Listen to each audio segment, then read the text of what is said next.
자, 윤준, 책 다 읽었니?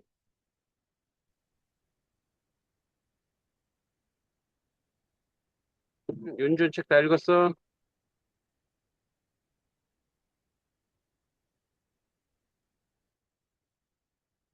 윤준 안 들려?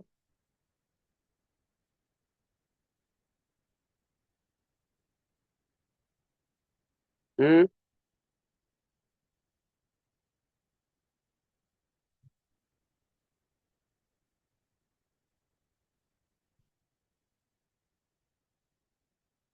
자, 그러면 소윤이 들어왔나?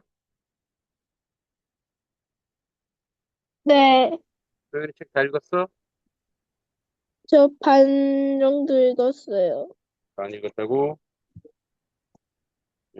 한자는 다 외웠어? 네, 음, 문장 쓰기는? 안 했어요. 음. 하민이 책 다 읽었다 그랬지? 네, 한 번 다 읽었지? 네, 음. 한자는? 다 했어요. 문장 쓰기는? 못했어요. 음. 서연이, 서연이 책 다 읽었어? 저 다 못 읽었어요. 몇 페이지까지 읽었어? 53이요. 응. 문장 쓰기 했어? 10문장 썼어요. 음. 한자 다 외웠어? 네. 오케이. 시하, 네? 책 다 읽었어? 아니요. 몇 페이지 읽었어? 못 읽었어요. 그 한 잔 다 외웠어? 네.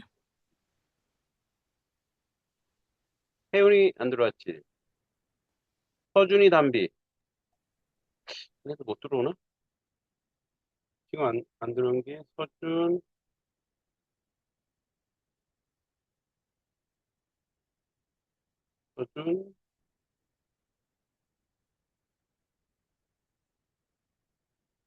음,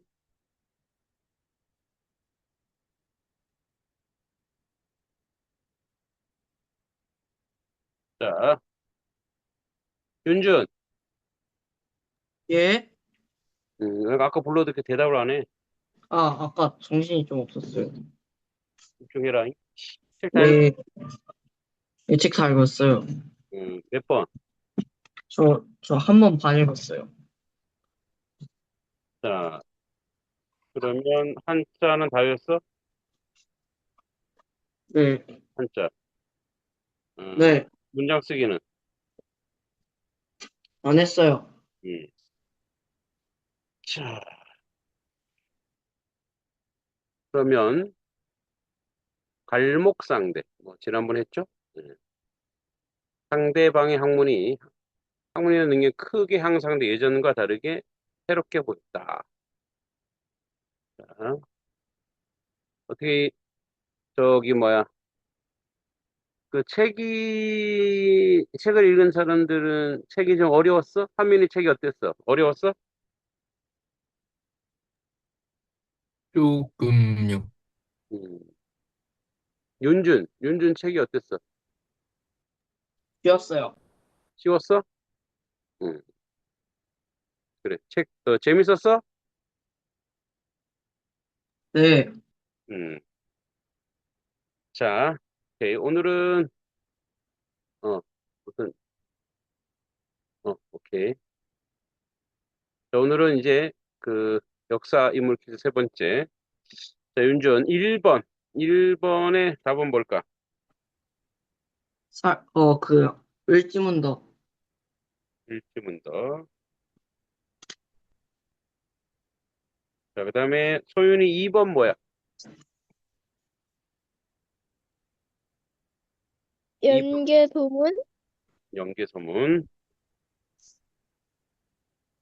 하민이 3번 뭐야?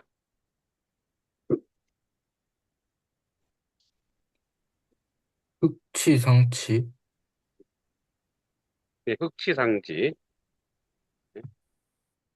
서연이 4번 뭐야? 붕에, 예. 시야 5번 뭐야? 서희, 네, 서희. 그다음에 윤준 6번 뭐야? 모르겠어요. 그러면 소윤이 6번 뭐야?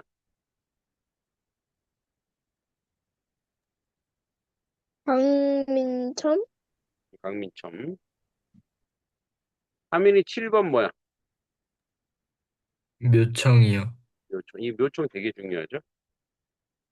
그다음에 서연이 8번 뭐야?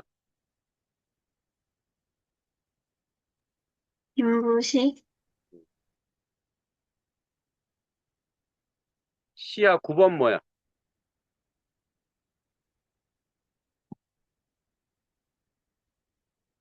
응? 시야 최무선, 9번. 윤준 10번 뭐야? 정몽주. 네, 정몽주.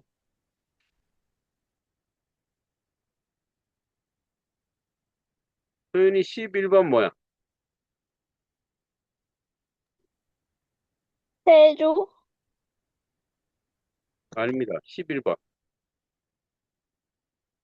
어, 하민이 11번 뭐? 정도전이요. 정도전입니다. 서연이 12번 뭐야? 맹사성, 네, 맹사성. 시야 13번 뭐야? 조광주, 강조. 윤준 14번 뭐야? 모르겠어요. 소윤이 14번 뭐야? 김육, 김유. 하민이 15번 뭐야? 박재가요. 박태가. 서연이 16번 뭐야? 홍경래,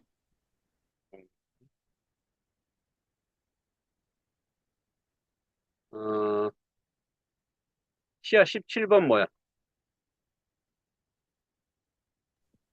신돌석, 김돌석. 자, 이제 18번부터 세계한 서바이벌입니다. 50점. 자, 18번 아는 사람. 하민, 저요. 윤준. 한민이. 빨랐어. 한민은 뭐야? 남자현, 남자. 이제 한민이에게 기회는 없습니다. 자, 19번 아는 사람. 윤준. 한소영, 아, 누가 빨랐지? 누가 빨랐어? 서연이가 빠른 것 같은데, 서연? 응, 서연. 이회영, 이해요.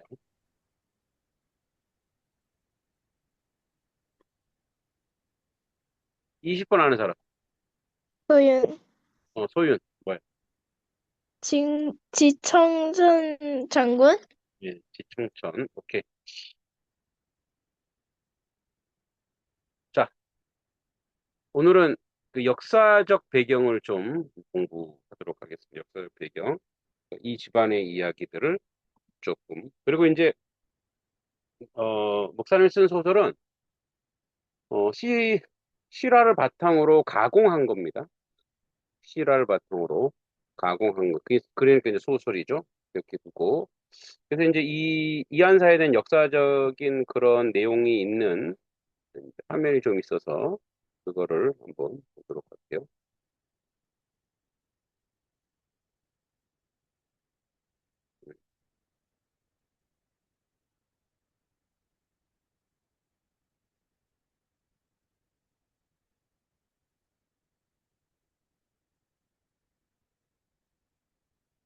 태조 이성계, 그 위대한 왕의 뿌리에는 우리가 전혀 몰랐던 충격적이고 파란만장한 비밀이 숨겨져 있습니다.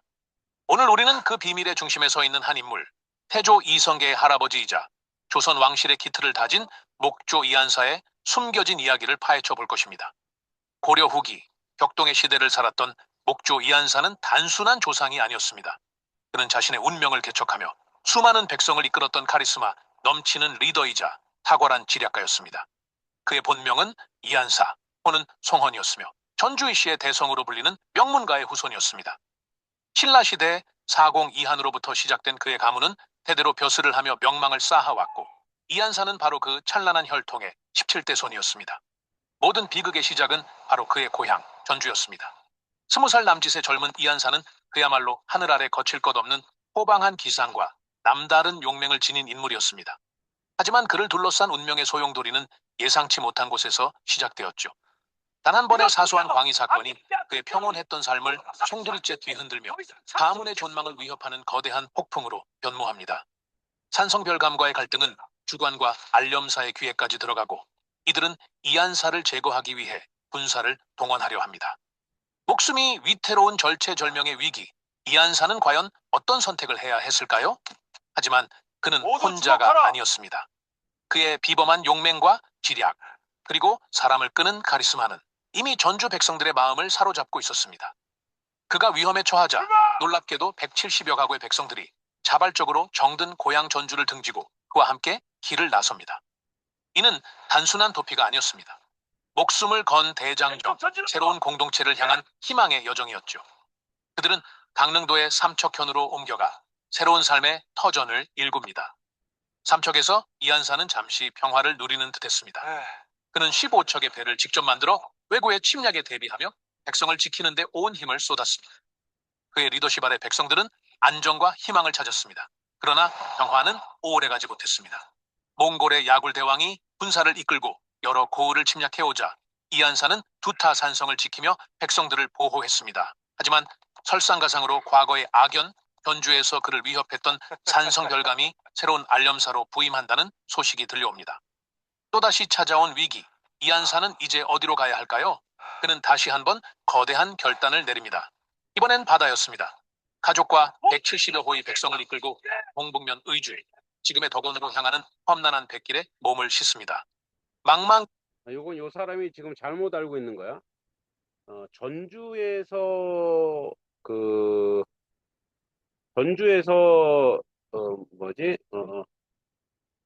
저기 삼척으로 갈 때가 170가구고 삼척에서 다시 이제 동북면 거기 그때는 400가구가 따라갑니다. 이 사람이 지금 역사 이걸 잘 만들게 했는데 잘못했고 그다음에 이제 옷이나 이런 것도 고려시대 옷이 아니에요. 조선시대 옷을 그대로 하긴 했습니다. 역사적 고증은 조금 부족한 듯합니다. 오케이. 그래서 봅니다. 해를 가로지르는 그의 배에는 수많은 사람들의 생존과 미래가 걸려 있었습니다. 그리고 놀랍게도 동북 지역의 백성들까지 그의 명성을 듣고 진심으로 사모하며 그를 따르기 시작합니다. 그의 카리스마와 영향력은 지역을 넘어 확산되고 있었죠.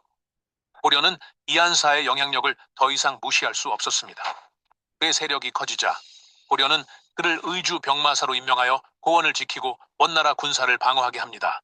이는 이한사의 세력을 공식적으로 인정한 것이었지만 상황은 더욱 복잡해집니다.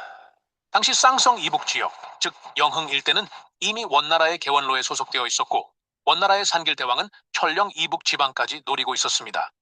이한사는 고려와 원나라 사이에서 줄타기를 해야 하는 위태로운 상황에 놓이게 됩니다.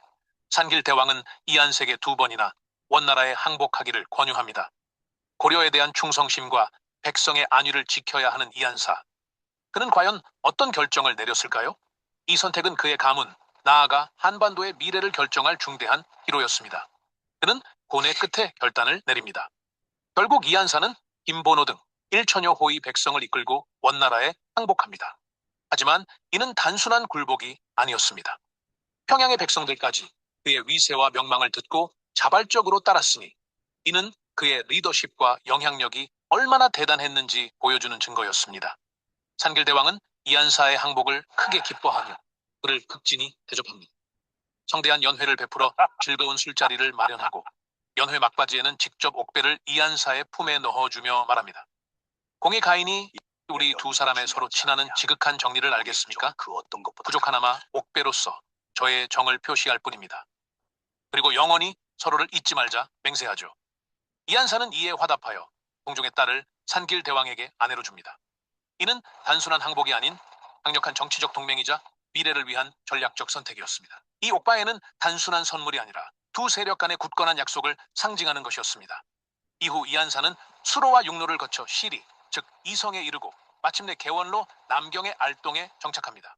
가는 곳마다 그의 명성은 자자했고 그를 막으려던 천호마저 그의 귀순 의지를 듣고 연회를 베풀어 극진히 대접했습니다. 이한사 역시 서와 말로 보답하며 관계를 돈독히 했습니다.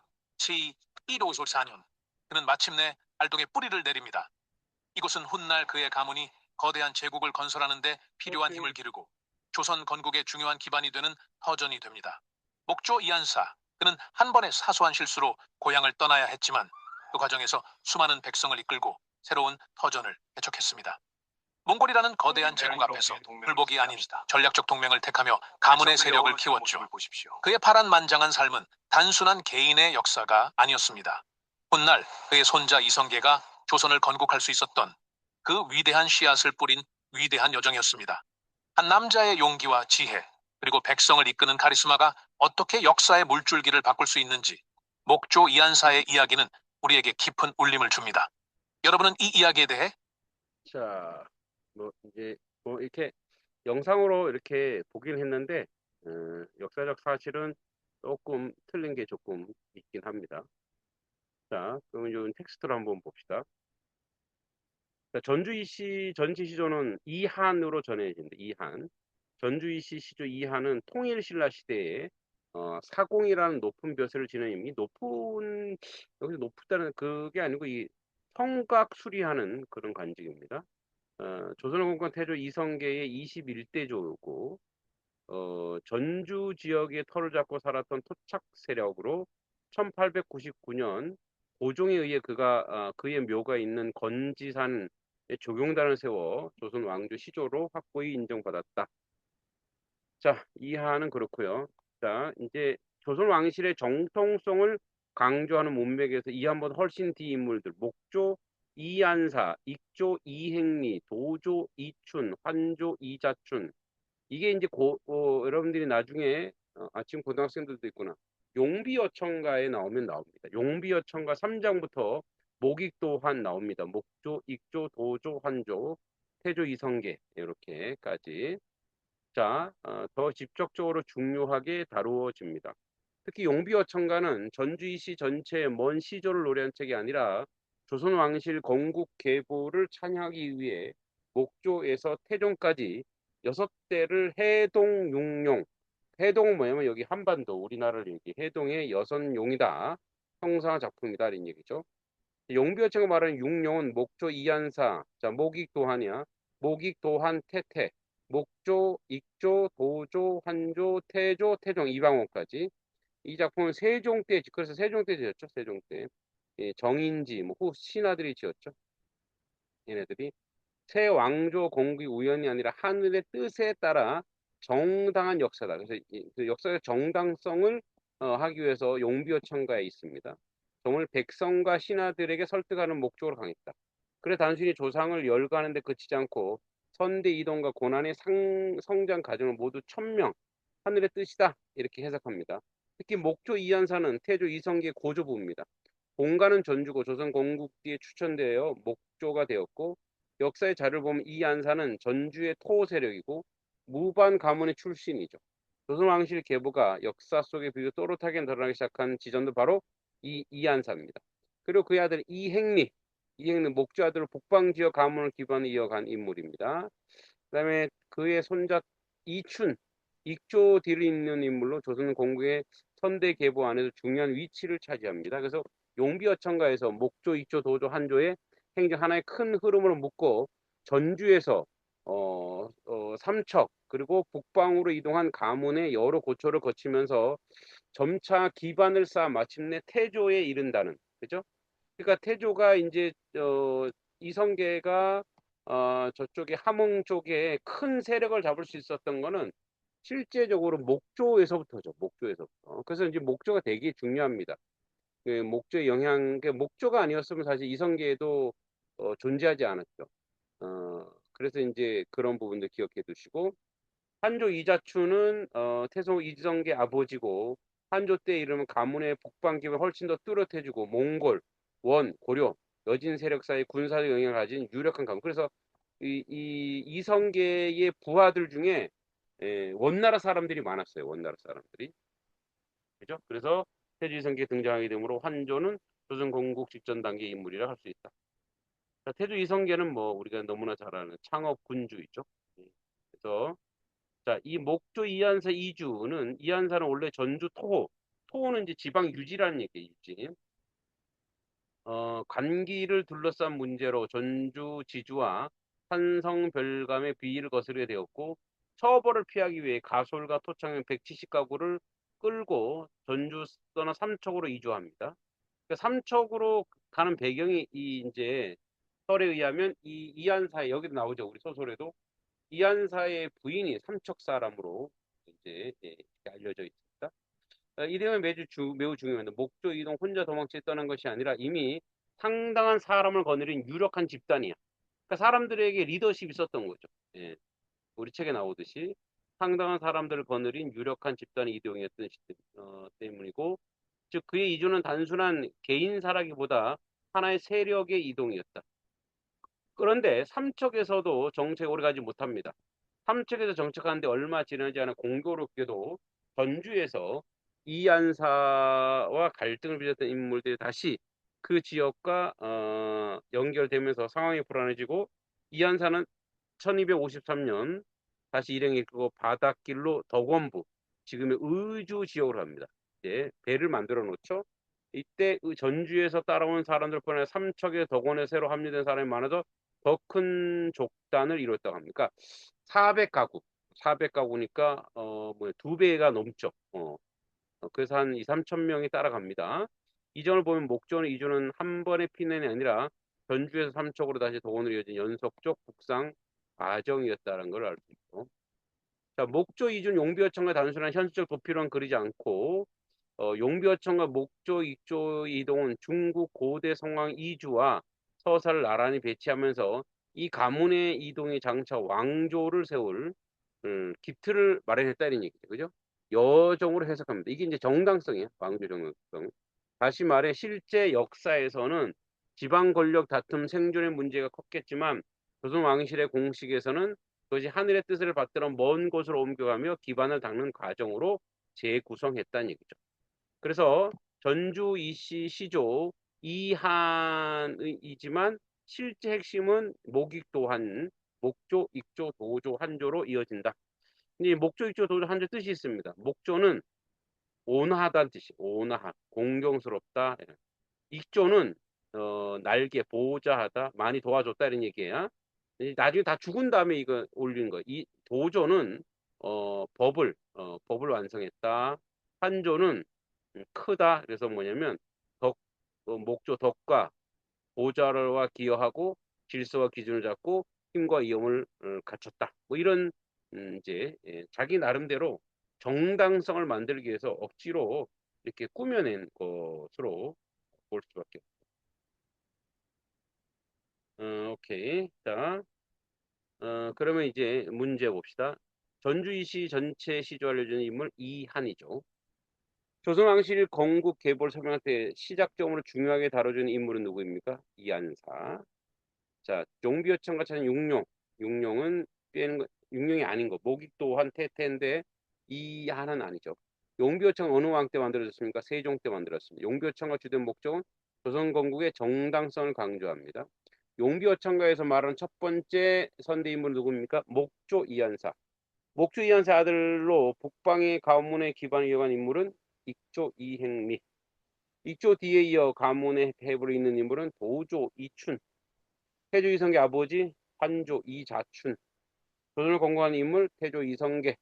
목조 이한사 원래 지역은 어디의 토호? 전주 지역의 토호였다. 그러니까 제가 이제 이 소설을 쓴 이유도 그거예요. 이 이성계는 전주에 살지도 않았는데 왜 전주에 있을까? 그래서 이제 조선왕조실록을 보다가 태조실록에 이 내용이 나와 있더라. 자, 목조 이한사가 전주를 떠나게 된 직접적 원인 중에 하나는 무엇입니까? 관기 문제로 갈등하죠. 목조 이한사는 몇 호 정도의 사람이 끌고 이주했습니까? 170. 그리고 나중에 400호가 따라가죠. 저기 덕원으로 갈 때는 목조 이한사 처음 이주한 지역은 삼척. 삼척에 다 이동하게 된 것은 기존 갈등 세력과 재충돌. 또 거기 오는 거야. 목조 이한사가 두 번째로 이주한 지역은 덕원, 의주 지역입니다. 의주. 목조 이동은 한 번이 아니라 어떤 특징을 가지고 있죠? 연속적 북상입니다. 자, 목조 이주는 개인의 이동이 아니라 무엇이 이동입니까? 세력이 이동입니다.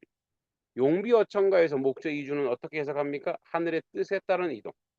목조 이주는 훗날 어떤 역사적 결과로 이어집니까? 기반이 됩니까? 조선의 건국. 자, 그래서 이렇게 보시면 되겠고요. 다음 주에 못 읽은 사람들은 읽어오고 또 이제 이 한자가 좀 있죠. 한자를 통해서 여러분들 어차피 공부하는 상황이기 때문에 어휘, 어휘를 좀 늘리려고 일부러 좀 한자를 그렇게 해놨습니다. 그걸 잘 기억해 두시면 되고 다음 주 할 건 이제 금석맹약입니다. 금석. 금은 세금자죠? 네, 세금. 세금자는 알죠? 돌석자. 금과 쇠와 돌의 맹. 맹이 그 하늘 일월에 일월 하늘과 달 앞에 뭐야 해와 달 앞에 원래 이게 이제 피혈자죠. 피를 뿌리면서 약속하는 거야. 약. 그 금성맹이 약. 그래서 반드시 지켜야 될 약속. 이걸 금석맹약이라고 합니다. 반드시 지켜야 될 약속 금석맹약. 이렇게 두시면 되겠죠? 금석맹약. 자, 책 계속 어렵게 읽어오시기 바랍니다. 점수는 이따 정리하도록 하겠습니다. 자, 수고했고, 서준이는 그때 읽은 거 몇 페이지가 읽은지 알려주면 되겠다. 문장 쓰기 안 했지? 오늘 여기까지. 안녕.